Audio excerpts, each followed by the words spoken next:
Company in the Cyber Monday traffic. Target, its website crashed on higher than forecast order volumes. My markets panel with me now, Gary Smith and Michael Lee. Gary, this is pretty much the worst case scenario for Target, right?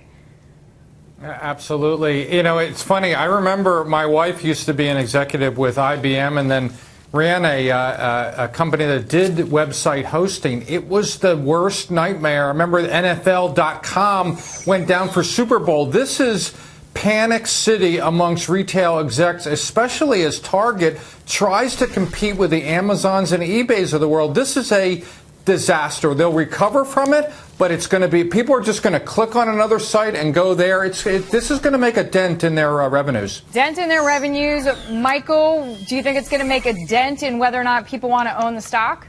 Well, you know, this is the second high-profile flailing for Target. I mean, was it 18 months ago that they had a huge problem with credit cards?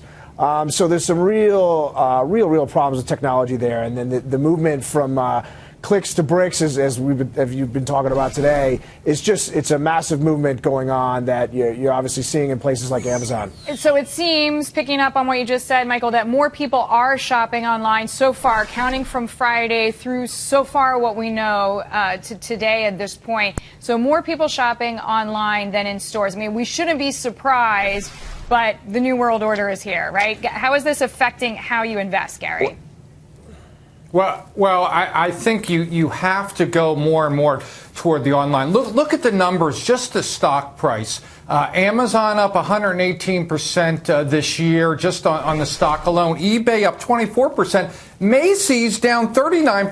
Nordstrom down 26%. If you knew nothing else, you'd have to say, maybe I should be in the online retail world. Yeah, that's the numbers tell the story, right? Up 118, up 24% year to date versus down 34 and 36. Point well proven. Michael, I'm assuming you agree, but need to check. Oh, absolutely. Amazon is just going crazy. So I'm going to quote David Berman in the DB Retail Reports. SAA, Samsung, Amazon, Apple account for over 50% of the retail sales growth in this country. 50%. So retail sales up 4, Amazon, Apple, and Samsung account for 50% of it. So anybody in the online world that's gotten ahead of this trend is really benefiting. And you can see with the traditional brick and mortar retailers are really going through a lot of trouble. And as we saw with Jolene Kent, more and more robotics, which means thicker profit margins for all these online retailers that are able to use those in their factories and fulfillment centers. Gary Smith, Michael Lee, thank you very much. Glad to have you here.